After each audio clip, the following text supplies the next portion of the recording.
Hey there guys, Tom here. Welcome back to my movie channel and thank you very much for joining me for this, my non-spoiler review for Solo, a Star Wars story. This isn't a movie that I was excited for at all. When they first announced they were doing a Solo standalone movie that wasn't going to be starring Harrison Ford and it was going to be a young Han Solo story, I was like, do we really need a Solo movie? I don't really need a Solo movie. I think, you know, to me, we learned everything we need to know about Han Solo in that cantina scene at the beginning of Star Wars A New Hope. We don't need to know anything more about the backstory of Han Solo, and I don't think you should really ruin any of the mystery of the character of Han Solo, and I wasn't really sure what stories you could tell with a young Han Solo. I didn't want this movie. If they had cancelled this movie yesterday, I wouldn't have cared. If they had cancelled this movie 5 minutes before I walked in to see it, I wouldn't have cared. But I gotta tell you, I walked out really pleasantly surprised. I enjoyed this movie. I enjoyed this movie more than I ever thought I would enjoy this movie. So I'm gonna start with the things that I didn't like first, which is not normally the way I review things, but we're gonna start with the negatives, get them out of the road, and talk about some of the good stuff. So starting off with the negatives. First of all, this isn't a spoiler, there is no opening crawl like Rogue One. There's no opening crawl for Solo, a Star Wars story, not the classic Star Wars opening crawl you get a long time ago. And then some text does show up to tell you where we are in the current time period and what's going on in the universe at the moment. And I just sort of felt like, well, if you're gonna do that, you know, text shows up on the screen. If you're gonna do that, why not just have the opening Star Wars crawl with the Star Wars fanfare?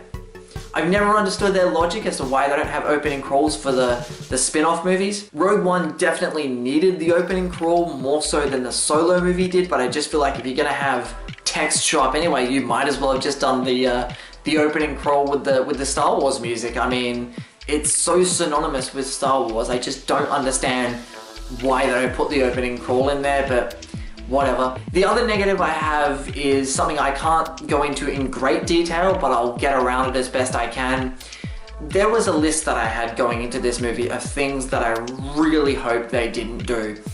And probably the thing that was top of my list, the thing that I was hoping they wouldn't do the most, they fucking did it. And I remember when it happened, when that moment happened in the film, and I'll get into this in my spoilers review, but when that happened in the movie, I turned to my friend and I was like, they didn't just fucking do that, did they? And he went, I think they just did. And for the rest of the movie, we're just sitting there and I'm just sitting there going, I can't believe they just fucking did that. And it really made me mad. It was like, it's gonna affect the way I look at the character now of Han Solo. And I really hate that they did that. I understand that this movie is written by Lawrence Kasdan, who wrote Empire Strikes Back, Return of the Jedi, The Force Awakens. You know, he's a brilliant writer. And he's done the Star Wars universe a lot of good. I mean, he wrote, you know, 3 of the best Star Wars movies out there in Empire, Jedi, and Force Awakens. I just don't understand why he put that in there, but as I said, I can't really get into it too much because that would be going into spoilers, but you know, listen, it's a minor moment that happens in the film that's over with pretty quickly, but it still pissed me off that they did it in the first place. It just felt really cheap. But otherwise, that pretty much sums up every negative I have with this movie. You know, this movie really surprised me. I enjoyed the acting from Alden Ehrenreich. He really surprised me as Han Solo. Now listen, he's not Harrison Ford. He doesn't hold any sort of candle to the legacy of Harrison Ford as Han Solo. He doesn't touch that. But as a younger Han Solo, when we can't have Harrison Ford, he's a pretty good option, and he did pretty damn well throughout the movie. I really enjoyed Alden's performance as Han Solo, and I bought into him as this character, as a young version of what we see from Harrison Ford. I bought into it very, very easily. I adjusted, I bought into it very, very easily, but by far the biggest standout in this movie, as far as the humans go, was Donald Glover, Childish Gambino as Lando Calrissian. Oh my god.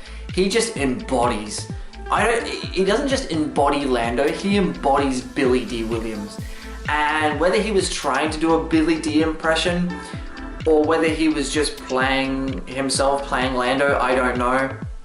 At certain points it felt like he was just trying to do a Billy D, but it wasn't annoying to me at all. It wasn't like, oh, he's just trying to do a Billy D. impression. Actually, he did it so well that I'm like, that's a young Billy D. Williams. Now let's talk about the mighty Chewbacca. I'm not going to get into it too much, but I am just going to say, now listen, you know, for years we've heard about the mighty Chewbacca and how powerful Chewie really is, and in this movie you get to see why he's called the mighty Chewbacca. You get to see that, and I love Chewie in this movie. This might be my favorite Chewie role in any Star Wars movie. Chewie in this movie is the absolute standout. If you know, Lando and Han, great. Chewbacca, man. The way that the character is written in this movie, I went to see this movie for Chewbacca. I didn't go for Han Solo. I wanted to know more about Chewbacca, and I love Chewbacca in this movie. And I love the dynamic between Alden Ehrenreich's Han Solo and Chewbacca in this film. It's something that I wanted more of. I didn't feel like I got enough. You know, there's plenty of it, but you always want more of a good thing, and that was probably the best character dynamic in the movie is Han and Chewie. Let's talk about some of the other supporting characters. Emilia Clarke plays Kira, or however you pronounce her name. I didn't really feel the chemistry between Alden and her. I like her as a character. In fact, I really like her as a character. And I didn't think I was going to. I was really actually kind of nervous about Emilia Clarke in this movie, because outside of Game of Thrones, she hasn't really shown much of what she can really do as an actress. And you know, Terminator Genesis, that other romantic one she did, Me Before You, so I was really nervous to see her in this movie. I wasn't sure what she was going to bring, but I really love her character, and I really love the way they wrote the character and the way she played it. I thoroughly enjoyed her character. Again, one of the standouts. And also Woody Harrelson as Beckett, as like Han's mentor. He's also really good in this movie. I love Woody Harrelson. I mean, Woody Harrelson in anything, even Woody Harrelson in bad movies, is like, he just elevates every movie he's in because he's such an entertaining presence on screen. Now let's talk about the droid. You know, I've always said that when Star Wars do droids, they do droids really well. Whether you're talking about 3PO and R2, whether you're talking about K2SO, whether you're talking about BB-8. In this movie you have L3, and she's like Lando's co-pilot. You've seen in the trailers, that's not a spoiler. She's like Lando's co-pilot. And she's this sassy droid with attitude, and I'll be honest, she has a couple of like really cool comedic moments in this film. She has a couple of great one-liners. I found her annoying, to be quite honest with you. I found the character to be quite irritating, and I just wanted the character to go away at a certain point in the film. And I know that she's probably going to be this standout character for a lot of people, but the character to me just got really, really annoying. I can't talk about a Star Wars movie without talking about the special effects and the action and the space battles and all of that. So all of that is great. Anything with the Millennium Falcon, any scene with the Falcon flying anywhere, running away from TIE fighters, fighting TIE fighters, anything with the Falcon is fantastic. Some of the speeder bike chases that you've seen in the trailers with Han and Kira in the speeder, that's a fantastic sequence. And there's a whole train heist sequence, which you've also seen a little bit of in the trailers. That sequence is awesome. You know, I've heard some complaints coming out of the movie from other critics who are reviewing Solo saying, you know, they didn't really develop the character of Han Solo in this film. There's nothing really new to him. And I don't know, I think that there is. I think that when I watch the original trilogy and even The Force Awakens, I'm going to notice some things about Han Solo.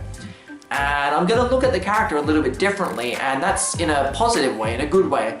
I'm going to come off of Solo looking at the Harrison Ford performances, and you understand, you know, from watching Solo and from certain things that happen in Solo, you can see why certain things would happen, why he does certain things in the original trilogy, and that was really cool that they sort of tied that in together. And there's a few great other tie-ins in Solo, A Star Wars Story. There's a few tie-ins that I just wasn't expecting that completely blew my mind. So that is my overall non-spoiler review of Solo, A Star Wars Story. Hope you guys enjoyed this video. If you did, remember to subscribe to my channel if you haven't already. I have more videos coming soon. I am planning on doing a spoiler review for Solo, A Star Wars Story because there is definitely some things that I have to talk about. I cannot not do a spoiler review for this movie.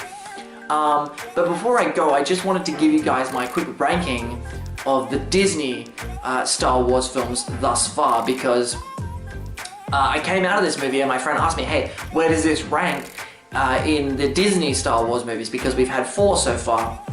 And I pretty much knew immediately where this movie sits, and it surprised me where this movie sits, because I walked in expecting to fully walk out hating this film. I walked out fully expecting to hate this film. I walked out fully expecting to be disappointed or to be like, oh, whatever, it's a throwaway movie. And this movie to me is not a throwaway movie. I thoroughly enjoyed this film. So I'm gonna go Force Awakens is number 1 to me. Force Awakens is still the best that Disney has put out so far. Then I'm gonna go Solo: A Star Wars Story. That's over Last Jedi, and I really love Last Jedi. And then I'm gonna go Last Jedi, and then I'm gonna put Rogue One. So that's my ranking. Don't hold me to it, subject to change. You know, that might change, you know, on second viewing or in 2 weeks from now. Hell, after I turn the camera off, I might change my mind. But for now, that's my ranking of the Disney Star Wars movies: The Force Awakens, Solo: A Star Wars Story, The Last Jedi, and Rogue One.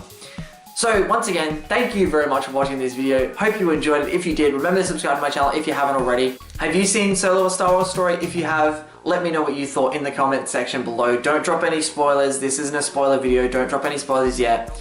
Once again, thank you very much for watching, and I will see you guys next time.